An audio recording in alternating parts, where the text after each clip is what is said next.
രാഹുലെ, happy Easter. ഇപ്പോൾ ഒരു election വരികയാണ്, 2026. ഭരണ തുടർച്ചയോ ഭരണമാറ്റമോ അത് എങ്ങനെ ആ ഒരു കാര്യത്തിൽ നിർണായകമാകുക എന്ന് പറയുന്നത് ശരിക്കും പറഞ്ഞാൽ ത്രികോണ മത്സരങ്ങൾ നടക്കുന്ന കുറച്ച് മണ്ഡലങ്ങളാണ്.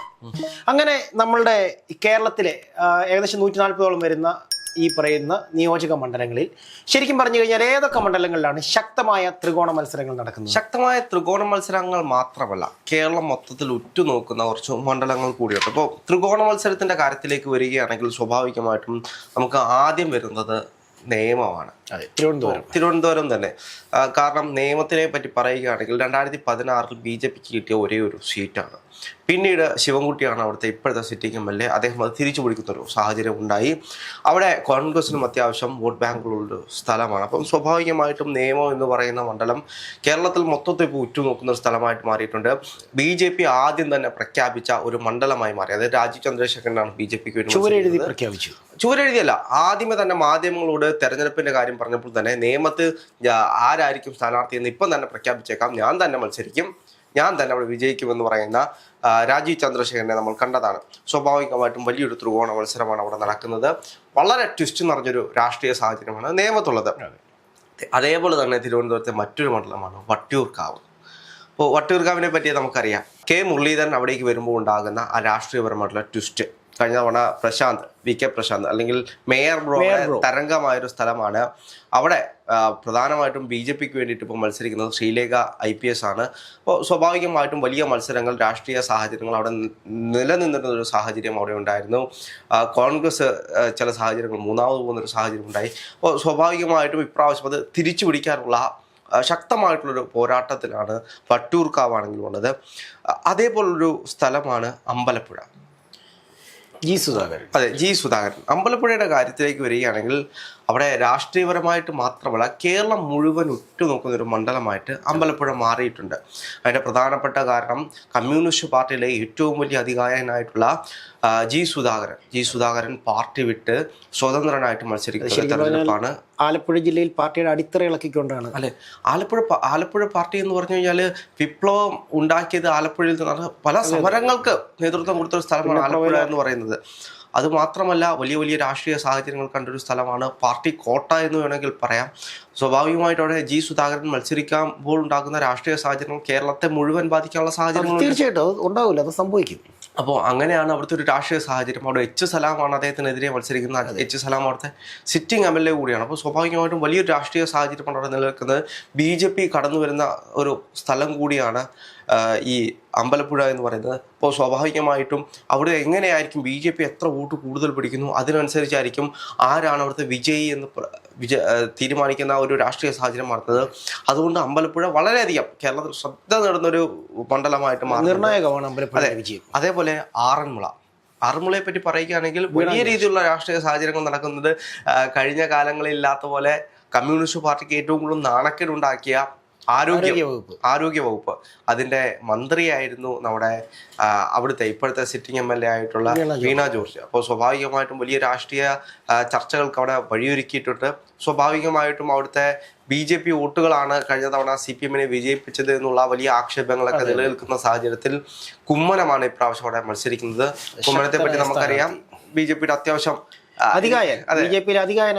കാരണം എനിക്കൊന്ന് കുമ്മനം എന്ന് പറയുന്ന ഒരു കുമ്മോ ഇമേജ് ഉണ്ടായി, പ്രയോഗം തന്നെയുണ്ട്. അത് നമ്മുടെ മെട്രോ ഉണ്ടാകുന്ന സമയത്ത് നരേന്ദ്രമോദിയുടെ കൂടെ അപ്പുറത്തൊരാള് വെള്ളത്താടിയൊക്കെ വെച്ചിങ്ങനെ ഇരിക്കുന്ന കണ്ടപ്പോൾ ഇതാരാ നമ്മള് കുമ്മനം അടിച്ചു എന്ന് പറയുന്നൊരു വാക്ക് അവിടെ നിന്നാണ് ഉണ്ടായത്.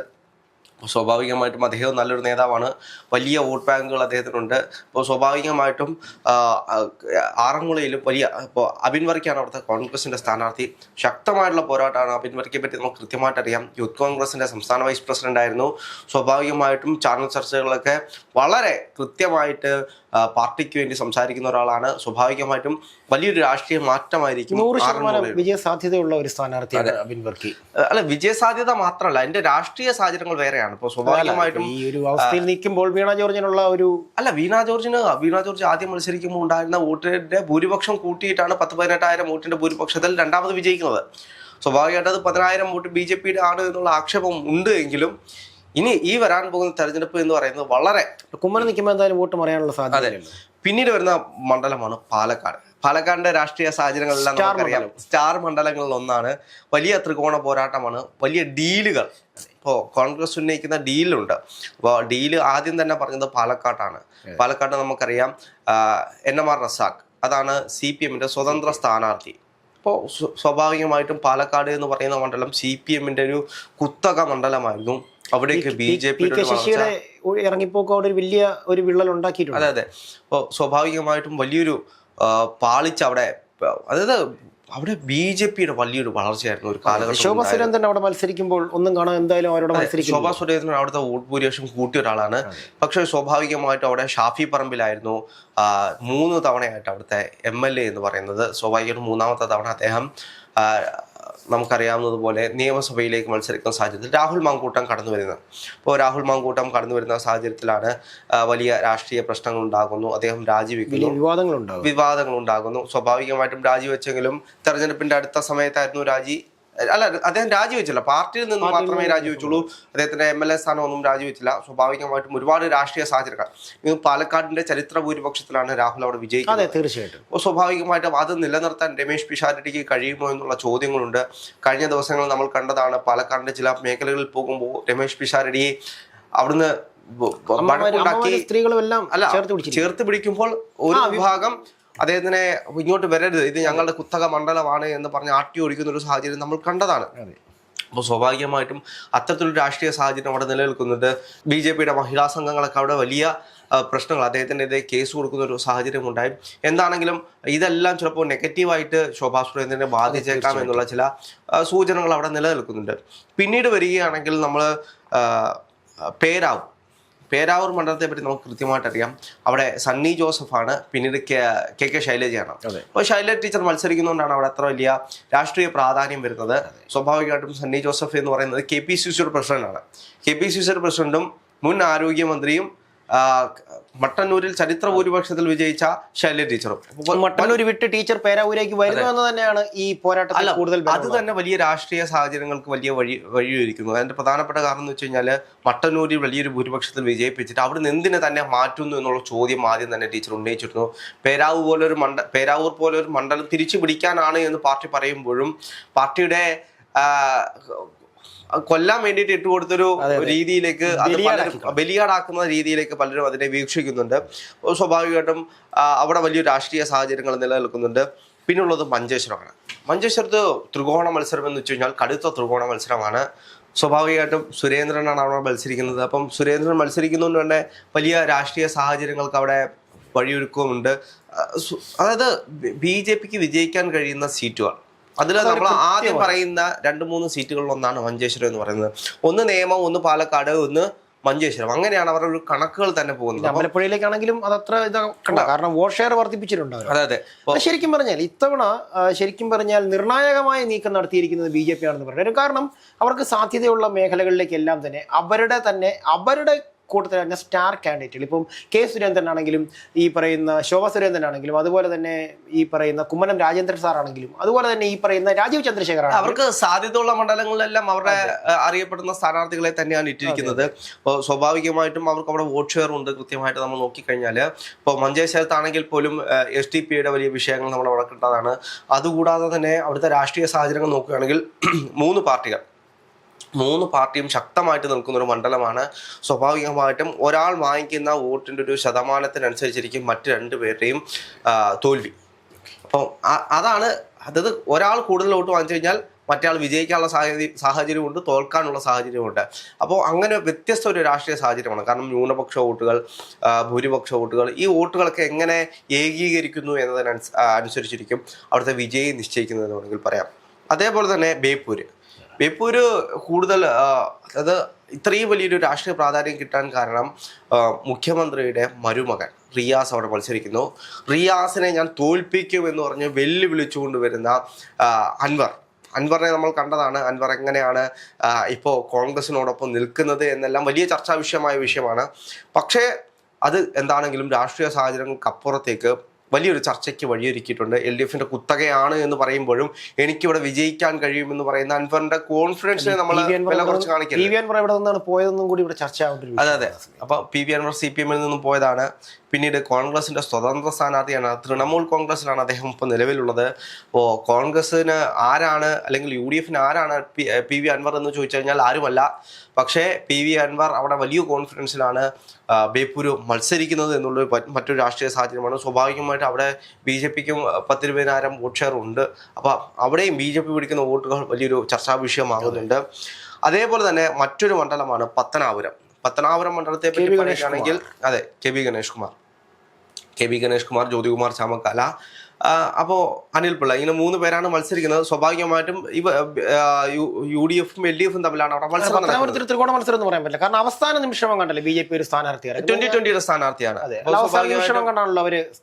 സ്വാഭാവികമായിട്ടും അവിടെ വലിയ രാഷ്ട്രീയ സാഹചര്യങ്ങൾക്ക് വഴി വെക്കുന്നത് നമ്മുടെ ഉമ്മൻചാണ്ടിയുടെ മരണശേഷമുള്ള തെരഞ്ഞെടുപ്പാണ്. നമുക്കറിയാം ഉമ്മൻചാണ്ടിയും ഗണേഷ് കുമാറും തമ്മിലുള്ള വലിയ വിഷയങ്ങൾ. അപ്പോൾ ഉമ്മൻചാണ്ടിക്ക് പണി കൊടുത്ത VS അച്യുതാനന്ദന് പണി കൊടുത്ത ഒരു നേതാവ് ആരാണ് എന്ന് ചോദിച്ചു കഴിഞ്ഞാൽ അത് ഗണേഷ് കുമാറാണ് എന്നുള്ള പേരുകൾ പലപ്പോഴും പല കോണിൽ നിന്നും നമുക്ക് കേൾക്കാം. സ്വാഭാവികമായിട്ടും വലിയ രാഷ്ട്രീയ പ്രാധാന്യം നേടുന്ന ഒരു മണ്ഡലമായിട്ട് പത്തനാപുരം മാറുന്നുണ്ട്. അതേപോലെ തന്നെ കൊട്ടാരക്കരയിൽ ഇത്രയും വലിയ രാഷ്ട്രീയ സാഹചര്യം വരാൻ കാരണം CPM-ന്റെ മന്ത്രിയായിരുന്ന MLA ആയിരുന്ന ഒരാൾ ഇന്ന് UDF-ന്റെ സ്ഥാനാർത്ഥിയാണ്. കഴിഞ്ഞ തവണ UDF-ന് വേണ്ടി മത്സരിച്ച ആൾ ഇന്ന് BJP-യിലെ സ്ഥാനാർത്ഥിയാണ്. ഇപ്പോൾ സിറ്റിംഗ് MLA ആണ് അവിടുത്തെ ഇപ്പോൾ മത്സരിക്കുന്ന LDF-ന്റെ സ്ഥാനാർത്ഥി. അപ്പം സ്വാഭാവികമായിട്ടും വോട്ടുകൾ അങ്ങോട്ടും ഇങ്ങോട്ടും സ്പ്ലിറ്റായി പോകാനുള്ള എല്ലാ സാഹചര്യങ്ങളും നിലനിൽക്കുന്നുണ്ട്. ഇപ്പോൾ ഐഷ പോറ്റി പോയത് ഞങ്ങൾക്കൊന്നുമില്ല എന്ന് പറയുന്ന LDF ഉണ്ട് കൊട്ടാരക്കരയിൽ. പക്ഷേ അവരെ സംബന്ധിച്ച് അവർക്ക് ഉള്ളിലൊരു ഭയമുണ്ട്.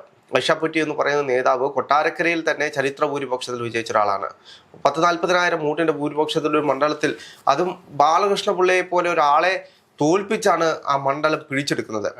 അപ്പോൾ അങ്ങനെയുള്ള രാഷ്ട്രീയ സാഹചര്യങ്ങളുള്ള മണ്ഡലം, അവിടെ ഐഷ പോറ്റിക്ക് കൃത്യമായിട്ടൊരു എഡ്ജ് പല സ്ഥലങ്ങളിലുമുണ്ട്. അത് അവര് 2-3 തവണയായിട്ട് മത്സരിച്ച് വിജയിച്ച് ജനങ്ങളോടുള്ള അടുപ്പം, അങ്ങനെയുള്ള കാര്യങ്ങളെല്ലാം നിലനിൽക്കുന്നുണ്ട്. സ്വാഭാവികമായിട്ട് അവരെ പാർട്ടിയിൽ നിന്നും കറിവേപ്പില പോലെ കളഞ്ഞു, അല്ലെങ്കിൽ അവർക്കൊരു ഇമ്പോർട്ടൻസ് പോലും കൊടുക്കാത്ത പാർട്ടി തന്നെ തഴഞ്ഞു എന്നുള്ള ഒരുപാട് വിഷമങ്ങൾക്കൊടുവിലാണ് ഇപ്പോൾ G. സുധാകരൻ ആലപ്പുഴയിൽ വിട്ടുപോയതുപോലെയാണ് കൊട്ടാരക്കര ഐഷ പോറ്റി CPM-നെ വിട്ട് UDF-ന്റെ സ്ഥാനാർത്ഥിയാവുന്നത്. കേരളം മുഴുവൻ ഉറ്റുനോക്കുന്നത്. എനിക്ക് തോന്നുന്നു കേരളത്തിലെ എല്ലാ ജില്ലകളിലും നോക്കിക്കഴിഞ്ഞാൽ ഒരു വിമത സ്ഥാനാർത്ഥിയെങ്കിലും ഉണ്ടാവും, എല്ലാ മണ്ഡലങ്ങളിലും. അതേപോലെ തന്നെയാണ് മലമ്പുഴയിൽ നമുക്കറിയാം സുരേഷ്, VS അച്യുതാനന്ദന്റെ ഏറ്റവും വലിയ അനുയായി എന്ന് വേണമെങ്കിൽ പറയാം. VS-ന്റെ കൂടെ നടന്ന ഒരാൾ, അദ്ദേഹം നിഴലായിരുന്നു എന്ന് വേണമെങ്കിൽ പറയാം. അപ്പം രാഷ്ട്രീയ സാഹചര്യങ്ങൾ ഒരുപാട്. CPM അദ്ദേഹത്തിന്റെ മെമ്പർഷിപ്പ് പുതുക്കാൻ തയ്യാറാവാത്ത 7-8 തവണ അദ്ദേഹത്തിന് നിന്നെ വേണ്ട എന്ന് പറയുന്ന VS വിരുദ്ധത കൃത്യമാണ്. അതിന്റെ പ്രധാനപ്പെട്ട കാരണം എന്ന് പറഞ്ഞു കഴിഞ്ഞാൽ നമുക്കറിയാം പിണറായി വിജയനും VS അച്യുതാനന്ദനും എങ്ങനെയായിരുന്നു പാർട്ടിയിൽ. പിന്നീട് VS-ന് പിണറായി കൊടുത്തിട്ടുള്ള പണികൾ, VS-ന്റെ കൂടെ നിന്നിരുന്നവരൊക്കെ ഇന്ന് എവിടെയാണ് എന്ന് ചോദിച്ചു കഴിഞ്ഞാൽ ആരും എങ്ങുമില്ലാതെ പോയി എന്നൊരു മറ്റൊരു രാഷ്ട്രീയ സാഹചര്യം നിലനിൽക്കുന്നുണ്ട്. അപ്പോൾ സ്വാഭാവികമായിട്ട് അത് വലിയൊരു വിഷയമാകുന്ന മണ്ഡലമായിട്ട് മാറുന്നുണ്ട്.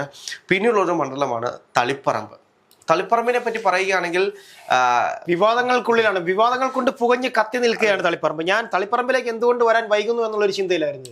ഗോവിന്ദ മാഷിന്റെ ഭാര്യയെ മത്സരിപ്പിക്കുന്നു, അത് വലിയ വിഷയങ്ങളാവുന്നു. തളിപ്പറമ്പും പയ്യന്നൂരും, ഇത് MP ഗോവിന്ദന്റെ ഭാര്യയെ മത്സരിപ്പിക്കാനായി ശ്രമിക്കുമ്പോൾ അവിടെ മറ്റൊരു ഗോവിന്ദൻ ഇടഞ്ഞു നിൽക്കുന്നു, അതാണ് TK ഗോവിന്ദൻ. അപ്പൊ TK ഗോവിന്ദന് അവിടേക്ക് സ്ഥാനാർത്ഥം കൊടുക്കുന്ന ഒരു സാഹചര്യം ഉണ്ടായി. അവിടെയാണ് TK ഗോവിന്ദന്റെ ഭൂരിപക്ഷം വല്ലാണ്ട് കുറച്ച് അബ്ദുൾ റഷീദിനെ ധർമ്മടത്തേക്ക് ഇടുന്നത്. അപ്പോൾ സ്വാഭാവികമായിട്ടും വലിയ രാഷ്ട്രീയ സാഹചര്യങ്ങളാണ് കണ്ണൂര് നടക്കുന്നത്. കണ്ണൂരെ തെരഞ്ഞെടുപ്പ് ഇപ്രാവശ്യം എല്ലാവരും ഉറ്റുനോക്കുന്ന ഒരു തെരഞ്ഞെടുപ്പായി മാറുന്നത്. ശരിക്കും പറഞ്ഞാൽ കേരളത്തിലെ ത്രികോണ മത്സരങ്ങൾ നടക്കുന്ന മണ്ഡലങ്ങൾ എന്ന് പറയുമ്പോൾ എടുത്തു പറയേണ്ട മണ്ഡലങ്ങൾ ഒന്ന് അമ്പലപ്പുഴയാണ്. കാരണം തിരുവനന്തപുരത്തേക്കാളേറെ അമ്പലപ്പുഴയാണ്. പിന്നെ വരുന്നത് ഈ പറയുന്ന കൊട്ടാരക്കരയാണ്. പിന്നീട് വരുന്നതാണ് ഈ പറയുന്ന തളിപ്പറമ്പും, പിന്നീട് പാലക്കാട്. നിയമമൊക്കെ അത്യാവശ്യം നിയമമാണ് ഏറ്റവും വലിയ നിയമം. ഇത്തവണ നിയമത്തിന്റെ കാര്യത്തിലേക്ക് വരുമ്പോൾ ഇത്തവണ നിയമത്തിന് ഈ BJP-ക്ക് ഇത്രയും കോൺഫിഡൻസ് വരാനുള്ള കാരണം എന്ന് വെച്ച് കഴിഞ്ഞാൽ കഴിഞ്ഞു പോയിട്ടുള്ള പഞ്ചായത്ത് ഇലക്ഷൻ, അതിൽ നേടിയിട്ടുള്ള അല്ല അത് മാത്രമല്ല, അതുകൂട്ട് തന്നെ തിരുവനന്തപുരത്തെ മറ്റൊരു മണ്ഡലമുണ്ട് കഴക്കൂട്ടം. കഴക്കൂട്ടം. കഴക്കൂട്ടവും അത്ര വലിയൊരു ത്രികോണ മത്സരം നടക്കുന്ന ഒരു സ്ഥലമാണ്. അപ്പോൾ സ്വാഭാവികമായിട്ടും വലിയ രാഷ്ട്രീയ സാഹചര്യങ്ങളാണ് അവിടെ നടക്കുന്നത്. കടകംപള്ളി സുരേന്ദ്രൻ അവിടെ മത്സരിക്കുന്നത്. സ്വാഭാവികമായിട്ടും വലിയ രാഷ്ട്രീയ സാഹചര്യങ്ങൾ നിലനിൽക്കുമ്പോൾ ഈ മണ്ഡലങ്ങളെല്ലാം എന്ത് സംഭവിക്കും എന്നുള്ള ക്യൂരിയോസിറ്റി ഈ കേരളത്തിലെ ജനങ്ങൾക്ക് മൊത്തമുണ്ട്. ചിലപ്പോൾ ഈ മണ്ഡലങ്ങളിലെ ഒരു ട്രെൻഡ് ആയിരിക്കാം കേരളത്തിൽ ആര് ഭരണത്തിൽ വരും എന്നുള്ളതിൻ്റെ ഒരു സൂചന.